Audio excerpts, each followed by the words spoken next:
барои гузаштани сарҳади Қазоқистон таксиҳо кам нестанд, вале мо танҳо яктоашро интихоб карда фақат ҳамонро ба шумо тавсия медиҳем, чунки бо мардум беҳтарин муомила мекунанд ва кӯшиш мекунанд ки хизматрасонияшон ҳам беҳтарин бошад.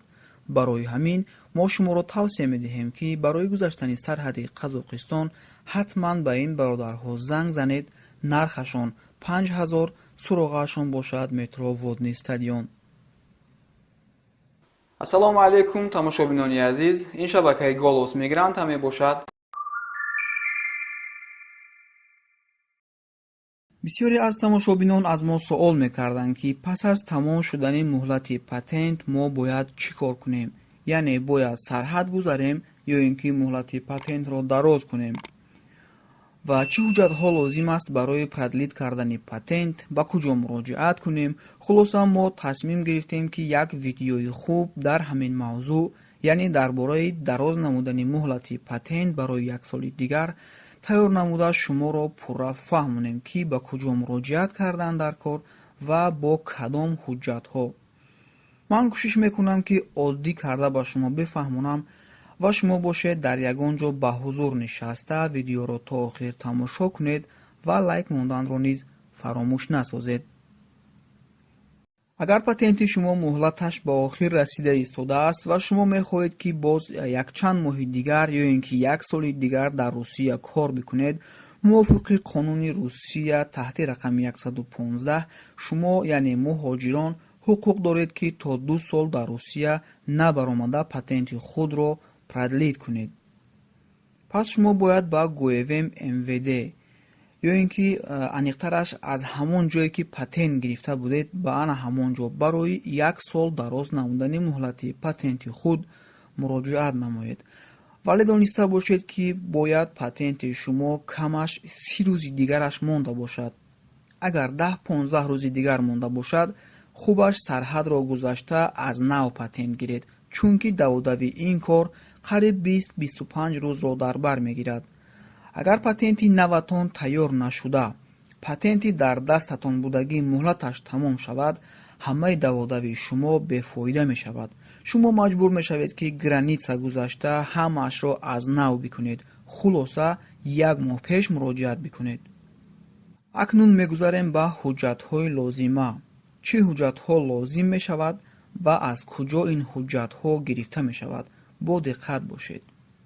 якум, заявление. ин як формаи махсуси худро дорад ки пур карда мешавад. ман ҳатман ин заявлениеро дар описания ссилкаашро мегузорам, метавонед скачат кунед, яъне намунаашро. дуюм, шиносномаи хориҷиятон. сеюм бошад мигратсионная карта. чорум, регистратсиятон. панҷум, нотариальный перевод паспорта, яъне переводи нотариалии шиносномаатон. шашум, сертификате ки пас аз гузаштани имтиҳон ба шумо дода буданд, он ҳам лозим аст. ҳафтум, справкаи гузаштан аз духтур. анакнун як чизи нав, бо диққат бошед дӯстон. ходатайство. ин як ҳуҷҷате мебошад ки инро аз корфармо мегиред, яъне аз ҷои коратон, ва ин формаи махсуси худро дорад. ман ссилкаи намунаашро дар описанияи видео мегузорам, метавонед скачат кунед. нуҳум, копия трудового договора, яъне нусхаи шартномаи кориатон. даҳум, уведомление аз ҷои коратон. хуб, каме маълумот медиҳам. ҳар як корхона ба ФМС маълумот медиҳад ки чанд нафар хориҷӣ дар корхонааш кор мекунад. ҳаминро мегӯянд уведомление аз тарафи корхонаи шумо ба ФМС ё ин ки ба ГУВМ МВД. хулоса дар ҳамин уведомление ФМС печати 4 кунҷаи сурх мезанад. бояд аз корхонаатон ба шумо нусхаашро бидиҳанд. намедонам, шумо бояд барои гирифтани ин ё ба аделкадр муроҷиат кунед ё ин ки ба бухгалтерия. хулоса бояд дошта бошанд ва ба шумо пешниҳод кунанд. 11. ҳамаи чекҳои барои патент супоридаатон, нусхаҳояш. ва дар охир, полис добровольного медицинского страхования, яъне ки мо суғурта мегӯем, страховка. ҳаминро наваш бояд пеш аз рафтан барои продлит кардани патент нав шумо суғуртае бигиред ки муҳлати истифодааш тамом нашуда бошад. хуб дӯстони азиз, продлед намудани патент қариб мисли ҳамоне аст ки гӯё аз нав патент мегирифта бошӣ ва фақат инҷо як-ду бартариятҳо аст. Якум ин ки шумо сарҳад намеравед, пули шумо эконом мешавад. дуюм ин ки агар тоҷикистон рафта биёед, то патент тайёр шудан бе патент шуморо ба кор намегиранд ва шумо як моҳ бекорхоб меравед. ва сеюм, шумо имтиҳон намесупоред, ҳамон сертификати доштагиатонро нишон дода рафтан мегиред. хуб, як чизи дигарро фаромӯш накунам дӯстони азиз, ҳуҷҷатҳое ки ба шумо гуфтам, яъне чекҳо, сертификат, шиноснома, полиси суғуртаатон, ҳамаи онҳоро ҳатман копия карда бо худ гиред. агар лозим шавад, копияшро медиҳед. ҳамаи ин ҳуҷҷатҳое ки ман гуфтам дӯстони азиз, ҳамаашро ҷамъ карда, бор дигар такрор шавад, мегӯям ба ФМС, яъне ки ба ҳозира мегӯянд ГУВМ МВД бурда месупоред. дар давоми 20-25 рӯз патенти нави шумо бояд тайёр шавад. ин патент ҳам 12 моҳ аст, яъне ки барои як соли оянда ба шумо медиҳанд.